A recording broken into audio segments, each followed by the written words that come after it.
Bienvenue dans Chronique de mes mondes intérieurs.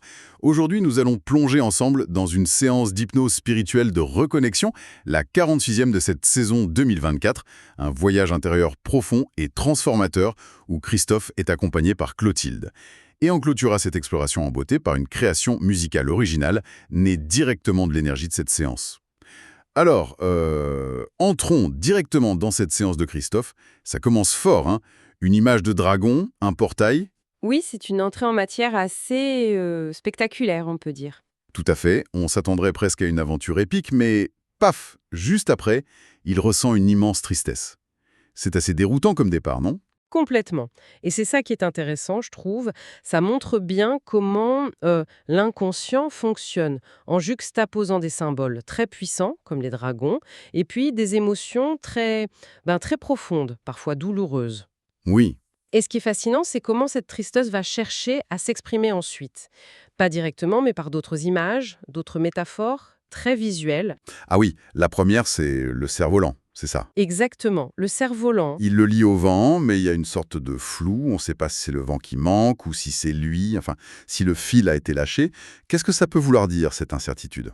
Cette ambiguïté, elle est souvent très parlante en fait. Ça peut refléter une confusion intérieure. D'où vient le problème? Est-ce que c'est extérieur, le manque de vent, de soutien? Hmm, Ou est-ce que c'est intérieur? Le fait d'avoir lâché le fil, d'avoir peut-être abandonné quelque chose? d'accord. Le cerf-volant, ça évoque souvent l'enfance, une certaine légèreté, un lien entre la terre et le ciel. Donc sa chute, ça parle d'une perte de cette légèreté, d'une connexion qui se brise. Mais la cause, elle reste floue à ce moment-là. Et juste après, ça s'enchaîne avec une image beaucoup plus violente, je trouve. Un Zoupline en feu. Carrément. Et la nacelle qui s'écrase. Oui, là on change d'échelle. C'est beaucoup plus dramatique, presque catastrophique. C'est clair, on passe du petit cerf-volant fragile à cet énorme dirigeable en pleine destruction. Exactement. Le Zeppelin, avec sa taille, son histoire aussi, ça peut symboliser des projets plus grands, des ambitions, des aspirations élevées, peut-être une forme de fierté aussi. Ah oui, je vois. Alors, le voir en feu qui s'écrase, ça suggère l'effondrement. L'effondrement spectaculaire de quelque chose d'important. Une perte de contrôle majeure et oui, potentiellement dévastatrice. Hmm, Si on met les deux images ensemble, le cerf-volant qui tombe et le Zeppelin qui brûle, ça dessine un tableau assez clair de cette tristesse. Elle est liée à une perte d'élan, une chute, des espoirs qui partent en fumée. C'est intéressant parce que lui, Christophe, il ne les voit pas comme des éléments séparés, il les rassemble dans une autre image encore. Un bouquet de fleurs artificielles. Ah oui, c'est une métaphore très riche, ça. Il met tout dedans. Le cerf-volant, les dragons du début, le Zeppelin. Il dit que c'est lié au vent, au feu, à la tristesse. Mais il ajoute ce truc de l'acharnement des passés. Comme pour un système qui serait devenu obsolète. Comment on peut comprendre ça, ce bouquet artificiel et cet acharnement? Les fleurs artificielles, ça imite la vie, mais ce n'est pas vivant. C'est figé. Ça peut être joli, mais ça n'évolue pas. C'est vrai. Donc, regrouper tous ces symboles, la tristesse, la chute, même la puissance des dragons, sous cette étiquette, ça suggère qu'il perçoit tout ça comme quelque chose qui n'est plus vraiment vivant pour lui, qui appartient au passé ou qui est maintenu artificiellement. D'accord.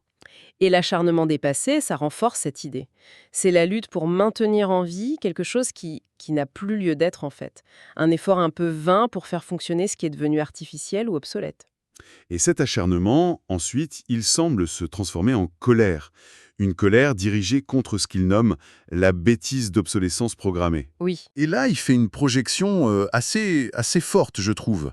On est tous des êtres conçus avec une obsolescence programmée. Ça cache une angoisse assez profonde, non? Ah oui, c'est une extrapolation très, très révélatrice. L'obsolescence programmée dans nos objets, c'est fait pour qu'on les remplace, pour limiter leur durée de vie. Bien sûr. L'appliquer à l'humain, ça traduit une peur existentielle, c'est clair. La peur d'avoir une sorte de date de péremption. Pas forcément physique d'ailleurs, mais peut-être en termes de potentiel, de capacité à vivre vraiment. La peur de passer à côté de sa vie, en gros. C'est ça, la peur d'être programmé pour ne pas atteindre son plein potentiel ou pour rater l'essentiel.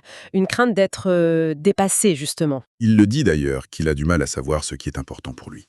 Même s'il sait, intellectuellement, que c'est la joie qui devrait être son guide. Mais la tristesse semble tout brouiller. Oui, cette tristesse prend le dessus apparemment. Et c'est là, face à cette confusion, ce sentiment d'être perdu et ce besoin d'aide, qu'il demande un enseignement. Et ça, c'est souvent un moment clé dans ce genre d'exploration. Reconnaître l'impasse, demander de l'aide. Ça ouvre une porte. Et souvent, l'inconscient, ou les guides, comme certains les appellent, répondent à cette ouverture. Et la réponse, elle est surprenante. Il est question d'une révolution. Mais attention, comparé au retournement du bébé dans le ventre juste avant de naître. Un truc programmé, critique, mais aussi un peu risqué. Pourquoi cette image, à votre avis? C'est une analogie très forte parce qu'elle change la perspective sur le mot révolution. C'est pas une destruction qui vient de l'extérieur, un chaos, Non. c'est un changement de position interne, nécessaire, naturel même, mais qui peut être inconfortable, c'est sûr. Le bébé, il doit se retourner pour pouvoir naître. C'est une étape obligée pour passer d'un état à un autre. Oui, pour sortir d'un espace devenu trop petit. Voilà. Donc ça suggère que la transformation dont Christophe a besoin, c'est un processus interne, presque programmé dans son développement. Une préparation pour naître à autre chose, pour quitter un état qui ne lui convient plus. Et cette transition, justement, elle l'amène dans un lieu particulier, un espace de soins. Il le décrit comme blanc, lumineux, mais doucement. Un cadre plutôt apaisant, on pourrait croire. Oui, a priori. Bah non, ça éveille sa méfiance. Il a peur que ce soit juste une construction de son mental. Il cite même le film No Solar. Ce doute-là sur la réalité de ce qu'il vit, qu'est-ce que ça nous dit? Oh, ce doute est très courant. Et même plutôt sain, je dirais. Le mental, il cherche toujours à comprendre, à analyser, à classer. C'est son job en quelque sorte. Exactement. Donc il peut avoir peur de se faire avoir par sa propre imagination ou par des références culturelles comme ce film. C'est une forme de résistance, bien sûr, mais c'est aussi un questionnement légitime. Qu'est-ce que je suis en train de vivre?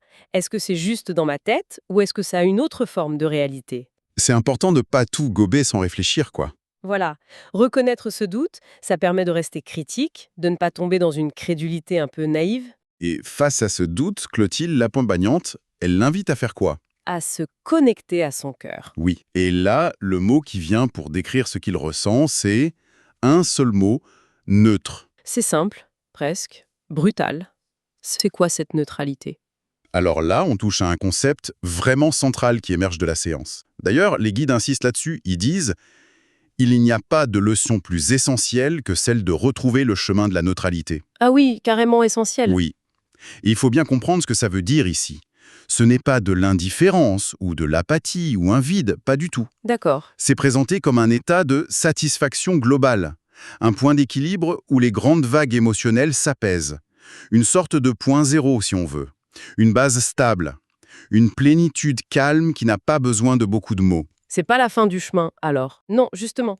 C'est plutôt un prérequis. Un état ressource à partir duquel on peut explorer plus profondément, plus sereinement. Une sorte de plateforme stable d'où on peut regarder ce qui se passe sans être emporté par le courant. C'est exactement ça. Un état de présence, mais non réactive. Et c'est depuis cet état neutre que la suite se passe. Christophe décrit qu'ils descendent comme au bord d'un abysse. Ça fait un peu peur, dit comme ça. Oui, mais ce qui est intéressant, c'est qu'il ne va pas vers le noir, vers l'obscurité. Il dit qu'il descend vers le cœur de sa lumière intérieure. Ah, d'accord. Descendre pour trouver la lumière. C'est paradoxal. Tout à fait.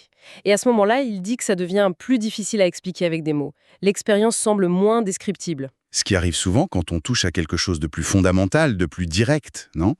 Quand les mots habituels ne suffisent plus. Oui, ça suggère qu'on passe d'une compréhension intellectuelle ou émotionnelle plus classique à une expérience plus directe, de l'ordre de l'être profond. Le langage a du mal à saisir ces états d'unité, ce contact avec une lumière intérieure. La difficulté à parler, c'est souvent un signe que l'expérience dépasse un peu nos catégories mentales habituelles. Alors, pour essayer de clarifier cet enseignement sur la neutralité, Clotilde propose une exploration test-que. Qu'est-ce qui se passe si on ne suit pas l'enseignement et qu'est-ce qui se passe si on le suit? C'est malin ça, pour comprendre. Qu'est-ce que ça donne? Oui, c'est une très bonne méthode pour faire ressortir des contrastes. Alors, le premier chemin, celui où on ignore l'enseignement, où on ne cultive pas cette neutralité, Christophe le décrit comme agacement, agitation, découragement. C'est un état où on s'enfonce, où on est réactif, frustré. C'est le chemin de la lutte, quoi, de la résistance. Le chemin normal, pour beaucoup de gens, malheureusement. On pourrait dire ça. Et le second chemin, celui où la neutralité est là cultivée, là, c'est radicalement différent. Et il ne le décrit même plus comme un chemin, avec une direction, un but à atteindre. Ah bon? C'est quoi alors? C'est un état d'être. Un état d'être qui se suffit à lui-même, il dit, sans attente. Il compare ça à un sommeil profond. Hmm. Ça peut paraître un peu passif, non? Presque déconnecté. On risque pas de se couper du monde comme ça. C'est la question qu'on peut se poser, oui. La comparaison au sommeil profond, faut pas la prendre au pied de la lettre, je pense. D'accord. D'ailleurs, il note bien le contraste avec l'agitation qu'il perçoit à l'extérieur de cet état. Donc, ça suggère que ce n'est pas une anesthésie totale, une fuite. C'est plutôt la découverte d'un centre de calme intérieur qui peut coexister avec le bruit et l'agitation du monde extérieur. C'est pas ne plus rien sentir, mais ne plus être emporté par tout ce qui bouge en boucle. Voilà, c'est ça. C'est un ancrage profond, une présence stable au milieu du mouvement. Cet état d'être neutre, c'est pas présenté comme une fin en soi, mais comme la condition pour pouvoir être vraiment, sans être tout le temps déséquilibré par les événements ou les émotions. D'accord, je vois mieux. Donc si on devait résumer l'enseignement principal qui ressort de tout ça, ce serait vraiment ça, l'importance de chercher et de cultiver cet état neutre. Cet être-là, simplement, comme une base pour avancer, même quand on a l'impression d'être au bord du gouffre. C'est exactement ça. C'est présenté comme le chemin du milieu. Pas un compromis fade, mais l'axe central qui permet de rester debout, présent, conscient, peu importe les turbulences autour. Mhm. C'est la base depuis laquelle une action plus juste, une décision plus alignée peut émerger, plutôt qu'une simple réaction de peur ou de colère. Le retour à la conscience normale, après ça, il le décrit comme graduel. Il a du mal à trouver les mots d'ailleurs. Il cite même une phrase de chanson. Il n'y a que le silence pour le dire. Ce qui est très cohérent avec ce qu'on disait sur la difficulté à verbaliser ce genre d'expérience profonde. Le silence devient plus parlant. Et l'état qui domine chez lui à la fin, c'est toujours ce mot, neutre. Oui, ça persiste. Mais il ajoute une nuance intéressante. Il dit qu'il sent que ça pourrait aussi être vu comme une neutralisation. Quelque chose qui éteint un peu l'élan, le feu intérieur. Ah, c'est intéressant ça. Il le rejette pas complètement. Non. Il l'accueille, mais il l'interprète comme une étape. Une étape nécessaire, un point de départ. C'est une nuance clé ça. C'est pas forcément l'état idéal final, mais c'est la fondation indispensable. Précisément, c'est peut-être le terrain qui a été nettoyé, stabilisé, et sur lequel quelque chose de neuf va pouvoir pousser. Et c'est là que Clotilde amène l'idée de renaissance. Oui, Elle suggère que tout ce qui est tombé, les fleurs artificielles, le zeppelin, l'acharnement, devait tomber pour qu'une renaissance différente puisse arriver. et Christophe est d'accord avec ça, il valide l'idée. Mais il ajoute un truc super important. Sans la présence du chaos. Oui. Et ça, c'est fascinant. Parce qu'on imagine souvent la Renaissance comme ça, sortir des cendres d'une grosse crise, d'une destruction chaotique. Classique, le phénix. Possibilité d'une transformation profonde, d'une renaissance, qui n'émerge pas forcément d'une crise violente et désordonnée, mais qui naît de cet état de neutralité, calme, stable, Une Renaissance plus douce. plus organique. Oui, une émergence depuis un état d'équilibre retrouvé, plutôt qu'une reconstruction après un effondrement total. Donc, pour boucler l'analyse, le voyage de Christophe ici, c'est vraiment un passage de la tristesse, de la peur d'être obsolète, de s'être trompé de chemin, vers la découverte et l'intégration de cet état neutre. Un état pas facile à saisir avec la tête, qui peut sembler ambigu, mais qui est présenté comme la clé, le fameux point de départ pour une transformation qui, justement, pourrait éviter le chaos. C'est tout à fait ça. La leçon profonde ici, ça semble être que la vraie force, le vrai potentiel de renouveau, ça ne se trouve pas forcément dans l'agitation, la lutte, l'acharnement, mais ça peut émerger de ce calme intérieur, de ce silence plein, de cette neutralité qui permet juste d'être. Hmm. C'est une invitation à trouver ce point d'équilibre en soi comme socle pour vivre de façon plus authentique et pour évoluer de manière plus sereine peut-être. C'est assez contre-intuitif dans notre monde qui valorise tant l'action, la performance. Oui, c'est une perspective différente. Très riche. Et maintenant, on passe à la composition musicale, tout droit inspirée par cette séance. Si cet épisode a résonné, clique sur le pouce levé, laisse un commentaire pour partager ton ressenti et pense à t'abonner pour ne rien manquer des prochains voyages dans Chronique de mes mondes intérieurs. Si ce qui a été entendu a touché une corde sensible, partager cet épisode peut être significatif parfois. Une exploration intérieure partagée peut éclairer un chemin. Et si l'appel d'un saut intérieur, d'une reconnexion profonde se fait sentir, le contact est possible. Ensemble, nous pouvons explorer ces mondes intérieurs, pas pour fuir la réalité, mais pour en vivre une plus vaste, plus vraie, plus sienne. À très bientôt, dans un prochain voyage intérieur.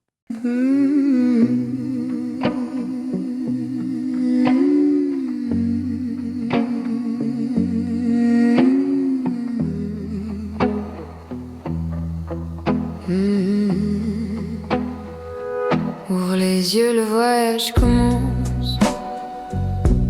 Je marche vers l'inconnu, les dragons m'appellent. Leurs ailes de lumière tracent mon chemin.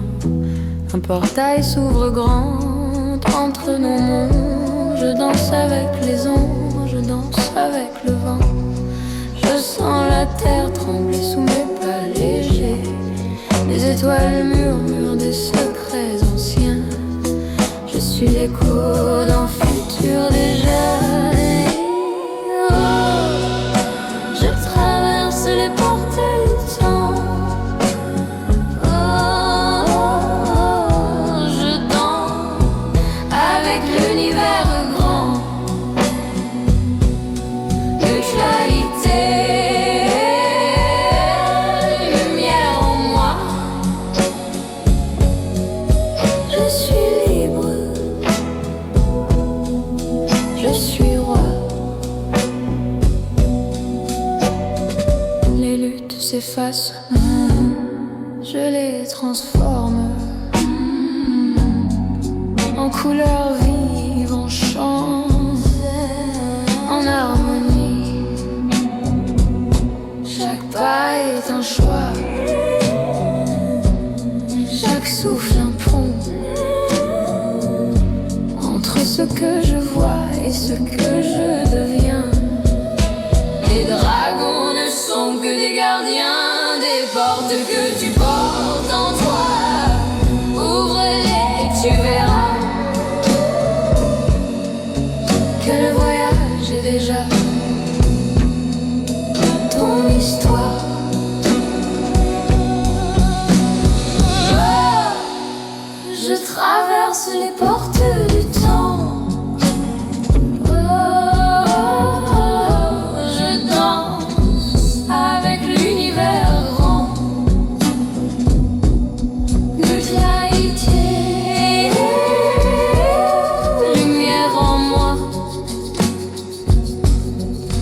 Je suis libre, je suis roi. Le voyage continue, même quand la chanson s'arrête. Car chaque note, chaque mot est une clé. Ouvre ton cœur, danse avec l'infini. Et tu verras, tu es déjà arrivé.